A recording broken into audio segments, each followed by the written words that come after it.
రా కూర్చుందిరా సుమనుడి పిలుచు. నమస్కారం. ప్రభుత్వ ఉద్యోగాలు కల్పనలో పూర్తిగా విఫలమైనటువంటి వైసీపీ, అధికారం లేకొచ్చినటువంటి కూటమి ప్రభుత్వం పైన ఇష్టానుసారంగా బురద చల్లేటువంటి మాటలు మాట్లాడడం చాలా హాస్యాస్పదంగా ఉంది. ఎన్నికల ముందు ఇచ్చిన మాట ప్రకారం డిఎస్సి నియామకాలపైన అధికారంలోకి వచ్చిన వెంబటే మొదటి సంతకం డిఎస్సి నియామకాలపైన చేసి దాదాపు 16,300 పైచిలకు టీచర్ ఉద్యోగాల్ని భర్తీ చేసి వారందరూ కూడా ఇప్పుడు ఉపాధ్యాయ వృత్తిలో నిమగ్నమై పని చేసుకుంటూ ఉన్నటువంటి పరిస్థితి. ఏడాది తరువాత ఈరోజు వైసీపీ నాయకులు ఈ యొక్క డిఎస్సి నియామకాలపైన ఇష్టానుసారంగా దుష్ప్రచారాలు చేస్తూ ఉన్నారు. ఈ యొక్క వైసీపీ నాయకులకి మేము ఒకటే తెలియజేస్తూ ఉన్నాం, మీరంటే ఎట్లా ఉద్యోగాలు ఇవ్వలేదు, ఉద్యోగాలు ఇచ్చినటువంటి మా నాయకుడు నారా లోకేష్ గారిని, అదేవిధంగా కూటమి ప్రభుత్వాన్ని దుష్ప్రచారం చేయడం సబబు కాదని చెప్పి హెచ్చరిస్తూ ఉన్నాం. ఎందుకంటే టీచర్ ఉద్యోగం అనేది ఎంతో విలువైనటువంటి ఉద్యోగం. అటువంటి ఉద్యోగాలు పొందినటువంటి అభ్యర్థులందరూ కూడా ఈరోజు వారి కుటుంబాలందరూ కూడా క్షోభిస్తూ ఉన్నారు. ఎంతో కష్టపడి రాత్రింబవళ్ళు చదువుకొనేసి నిద్రాహారాలు మాని అదేవిధంగా హాస్టళ్లలో ఉండి చదువుకొని ఈరోజు ఉద్యోగాలు పొందినటువంటి అభ్యర్థుల్ని హేళనగా మాట్లాడుతూ వాళ్ళందరికీ దొంగ ఉద్యోగాలు, దొంగ నియామకాలు అని చెప్పి నోటికి వచ్చినట్టుగా ఇష్టానుసారంగా మాట్లాడుతూ ఉంటే చాలా బాధేస్తూ ఉంది. వారిపైన రాజకీయ రంగు రుద్దడం, మీ యొక్క రాజకీయ ప్రయోజనాల కోసం నియామకమైనటువంటి ఉపాధ్యాయుల్ని వాడుకోవడం అనేది చాలా దారుణం. ఈ యొక్క ఆరోపణలన్నిటి కూడా మేము తీవ్రంగా ఖండిస్తూ ఉన్నాం. మీరు చేసినటువంటి ఆరోపణలు ఏవైనా వాస్తవాలుంటే, ఆధారాలుంటే బయట పెట్టండి. మా నాయకుడు నారా లోకేష్ గారు చెప్పారు కదా, ఏమన్నా ఆరోపణలు ఉన్నా, ఏమన్నా వాటిపైన మీ దగ్గర ఆధారాలు ఉన్నా నిష్పక్షపాతంగా తీసుకురండి, నేను చూస్తాను. ఏవి లేవని చెప్పి దీనిపైన సవాలని చెప్పేసి పిలుపునిచ్చినారు కదా మీ యొక్క జగన్మోహన్ రెడ్డి గారికి. ఏం చేశారు మీ జగన్మోహన్ రెడ్డి గారు? ఆ యొక్క సవాల్ని స్వీకరించకుండా ఆయనేమో బెంగళూరు పారిపోయేసి ఇక్కడ ఉన్నటువంటి వైసీపీ పేటీఎం బ్యాచ్ని ఈ యొక్క రాష్ట్ర వ్యాప్తంగా ఉసిగొలిపేసి ఈరోజు అవాకులు చవాకులు పేరుస్తూ ఈ యొక్క ఇంటర్ డిగ్రీ కాలేజీల యాజమాన్యాలని బెదిరించేసి అక్కడ ఉన్నటువంటి పిల్లలకి మాయమాటలు చెప్పేసి తీసుకొచ్చి రోడ్ల మీద నిలబెట్టేసి ఇష్టానుసారంగా నువ్వు ఉద్యోగాలు ఇచ్చినటువంటి నాయకుల్ని మాట్లాడిపించడం అనేది చాలా సిగ్గుచేటు. వీటిని ఖచ్చితంగా మేమందరం కూడా తీవ్రంగా ఖండిస్తూ ఉన్నాం. ఎందుకంటే ఈ యొక్క వైసీపీ పార్టీ ఉనికి కోసం రాష్ట్రంలో ఈరోజు చూసుకున్నట్లయితే సంక్షేమ పాలనే ధ్యేయంగా ప్రతి ఒక్క ఇంటింటికి వెళ్ళేసి టీడీపీ చేసినటువంటి సంక్షేమాలన్నిటి కూడా ఈరోజు ప్రజలకు వివరించేటువంటి కార్యక్రమానికి శ్రీకారం చుట్టుకుంది. ఖచ్చితంగా ప్రజల వద్దకు వీరు వెళ్తూ ఉన్నారు. వీళ్ళకి ఎక్కడ మైలేజ్ వస్తుందో అని చెప్పేసి ఉనికి కోసం ఈరోజు దొంగ ర్యాలీలు, దొంగ ధర్నాలు, దొంగ మాటలు, ఫేక్ ప్రచారాలు ఈ యొక్క సాక్షి ఛానల్ని పెట్టుకొని ఇష్టానుసారంగా మాట్లాడడం అనేది చాలా దారుణం. ఏవైనా వాస్తవాలుంటే, ఆధారాలుంటే తీసుకురండి.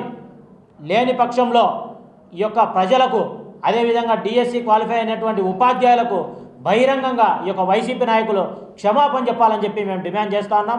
లేని పక్షంలో ఈ ఆరోపణలు చేసినటువంటి వ్యక్తులందరి మీద ఖచ్చితంగా ఆ యొక్క నాయకుల మీద ముట్టడించేదానికి, అడ్డుకునేదానికి రాష్ట్రం తిరగనీకోకుండా మా యొక్క రాష్ట్ర వ్యాప్తంగా ఉన్నటువంటి టీఎన్ఎస్ఎఫ్, తెలుగు యువత, తెలుగుదేశం పార్టీ కుటుంబ సభ్యులని కలుపుకొనేసి సంగీతం మోదామని చెప్పి హెచ్చరిస్తూ ఉన్నాం.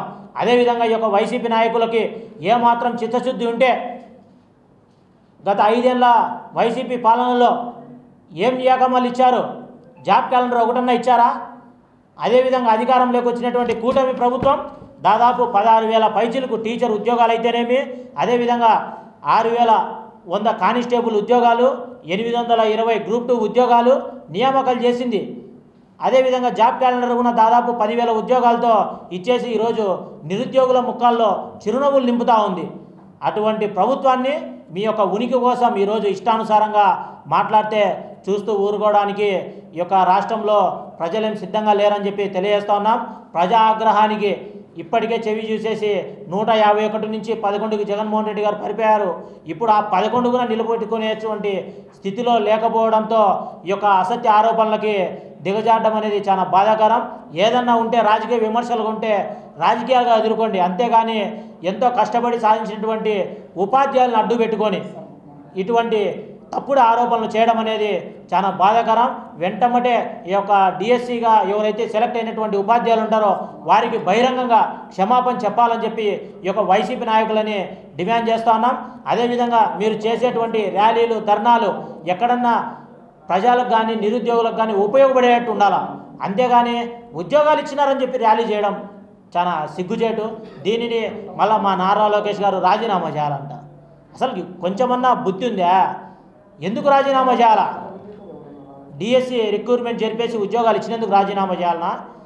మీరు చేయనటువంటి కానిస్టేబుల్ రిక్రూట్మెంట్ నారా లోకేష్ గారు పూర్తి చేసినందుకు రాజీనామా చేయాలన్నా? అదేవిధంగా 820 గ్రూప్ 2 ఉద్యోగాలు ఇచ్చినందుకు రాజీనామా చేయాలన్నా? మీరు 5 ఏళ్ళలో పొడుగున ఇవ్వకుండా జాబ్ క్యాలెండర్, ఇప్పుడు నారా లోకేష్ గారు జాబ్ క్యాలెండర్ ఇచ్చినందుకు రాజీనామా చేయాలన్నా? దేనికి చేయాలా రాజీనామా? మీ బాధ ఏంది? మీ ఆవేశం ఏంది? ఎందుకు మీరు ఆ విధంగా అల్లాడుతూ ఉన్నారు? మీరు చేసేటువంటి ర్యాలీలో కానీ ధర్నాలో కానీ డిఎస్సికి దాదాపు లక్షలలో మంది అభ్యర్థులు అప్లై చేసుకొని ఎగ్జాములు రాసినారు. వాళ్ళు ఎవరన్నా ఒక్కరన్నా మీ యొక్క ధర్నాలలో కానీ ర్యాలీలలో కానీ వ్యతిరేకించి పాల్గొన్నారా? ఒక్కరన్నా ఉండారా? కేవలం మీ యొక్క వైసీపీ పేటీఎం బ్యాచ్ తప్పక. అందులో భాగంగా కడపలో అయితే ఆ యొక్క డిగ్రీ కాలేజీలు, ఇంటర్ కాలేజీల యజమాన్యాలను బెదిరించేసి విద్యార్థులకు మాయమాటలు చెప్పి తీసుకొచ్చినారు తప్పక అంతకుమించి మీరు ఏం చేసినారు? వాస్తవంగా డిఎస్సి ఎగ్జామ్ రాసి సెలెక్ట్ కానీ అభ్యర్థులు ఎవరన్నా ర్యాలీలు కానీ ధర్నాలు కానీ చేస్తే మాకు అన్యాయం జరిగిందని వారికి సమాధానం చెప్పడానికి మేమున్నాం, మా నాయకత్వం ఉంది.